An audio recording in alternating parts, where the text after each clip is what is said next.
योगी आदित्यनाथ की नाक के नीचे भ्रष्टाचार होता रहा और उन्हें पता भी नहीं लगा। अखिलेश यादव ने पत्रकारिता करनी भी पत्रकारों को सिखा दी है और यह कह दिया कि सवाल भी अब हमें ही बताने पड़ेंगे और साथ ही सरकार के जीरो टॉलरेंस की नीति पर भी सवाल खड़े कर दिए। नमस्कार, मैं आपके साथ के राणा, न्यूज संवाद देख रहे हैं आप। योगी आदित्यनाथ और उनकी सरकार लगातार यह कहती है कि भ्रष्टाचार के खिलाफ वो जीरो टॉलरेंस की नीति को अपनाते हैं, लेकिन ऐसा देखने में नजर नहीं आता। एक के बाद एक खबरें जो निकलकर सामने आ रही हैं वो तो यह बता रही हैं कि एक बड़ा भ्रष्टाचार उत्तर प्रदेश की सरकार के भी नाक के नीचे चल रहा है। याद कीजिएगा, हमने ही आपको 2-3 महीने पहले एक खबर दिखाई थी कि किस किस तरह से पूरा ऊपर से लेकर नीचे तक लेन देन होता है, कैसे छोटे छोटे कामों के लिए रिश्वत दी जाती है। और भास्कर के रिपोर्ट के आधार पर हमने वो खबर आपको दिखाई।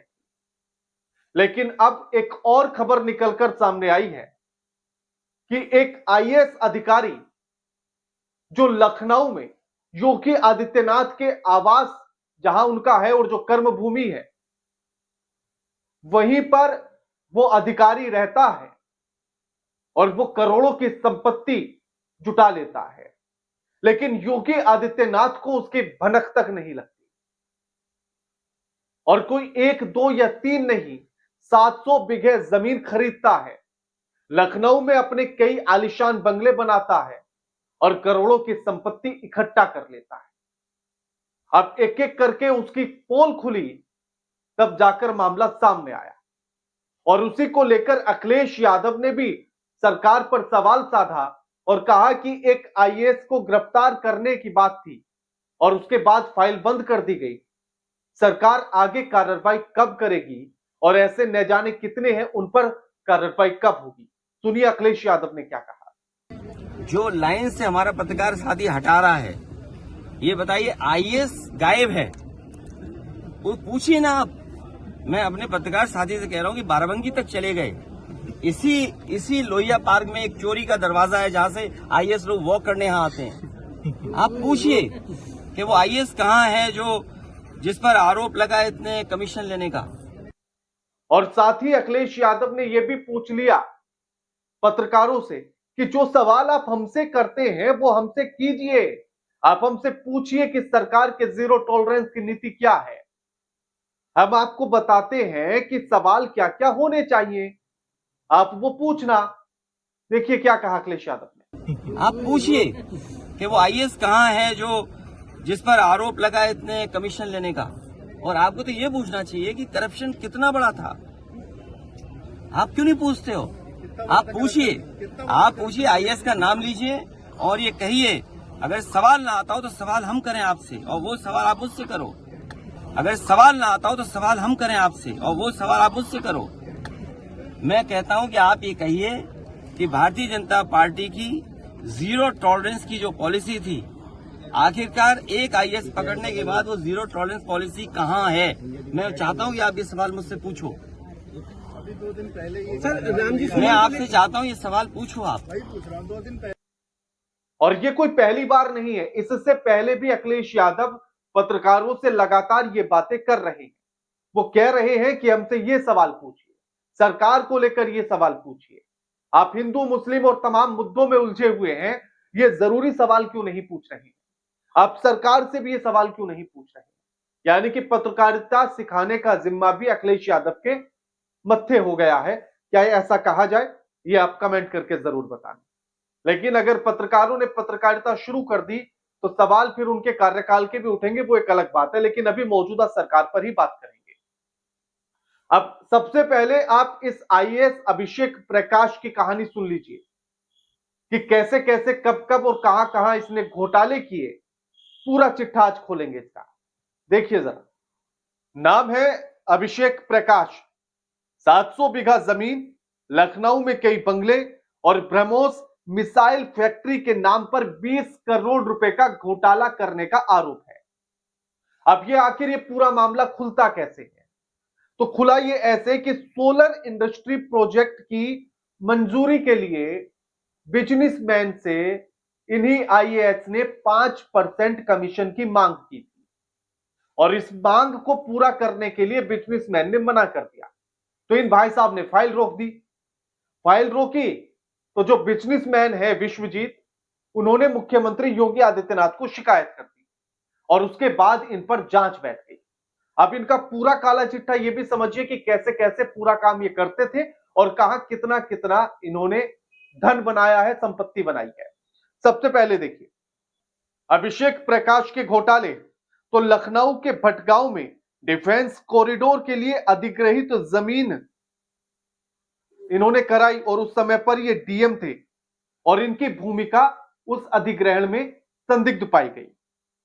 भू अधिग्रहण समिति के अध्यक्ष रहते हुए तहसील प्रशासन से मिलकर जमीन के रेट इन्होंने मनमाने ढंग से बढ़ाए और मनमाने ढंग से अपना पूरा काम किया।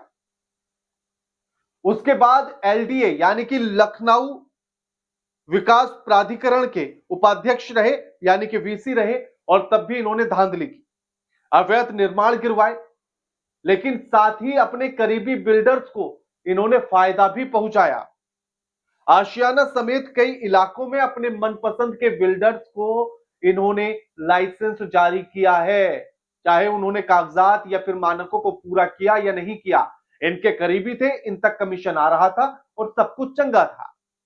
अब तीसरा पॉइंट सुनिए, अलीगढ़, लखीमपुर, हमीरपुर में भ्रष्टाचार का आरोप और तीनों जगह पर ये डीएम रहे भाई साहब। अलीगढ़ में जमीन की खरीद और बिक्री में बड़ी धांधली देखी गई, यह आरोप इन पर लगा। लखीमपुर में जब ये डीएम रहे तो सरकारी टेंडरों में हेरफेर के आरोप लगे। हमीरपुर में खनन माफियाओं के साथ साठ-गांठ इनकी थी। अब सोचिएगा कि खनन माफियाओं के साथ डीएम साठ-गांठ कर रहा है तो कैसे प्रशासन चल रहा होगा, क्या हो रहा होगा। उसके बाद एसटीएफ ने जब एक्शन लिया तो उस एक्शन से भी इन्हें बचाने की कोशिश की गई। एसटीएफ की रिपोर्ट कई दिनों तक शासन में ऐसे ही घूमती रही, कई दिनों तक मामला टालते रहे। कई अधिकारियों ने बचाने की कोशिश की, लेकिन मुख्यमंत्री योगी आदित्यनाथ ने सख्त लहजे में कहा कि कोई रियायत इस अधिकारी को नहीं मिलेगी और उसके बाद इसका सस्पेंशन आदेश जारी किया गया। उसके बाद अब सुनिए आप कि कैसे इसने 700 बीघे जमीन खरीदी है और कैसे संपत्ति बनाई है। बरेली में 400 बीघे जमीन इसने खरीदी।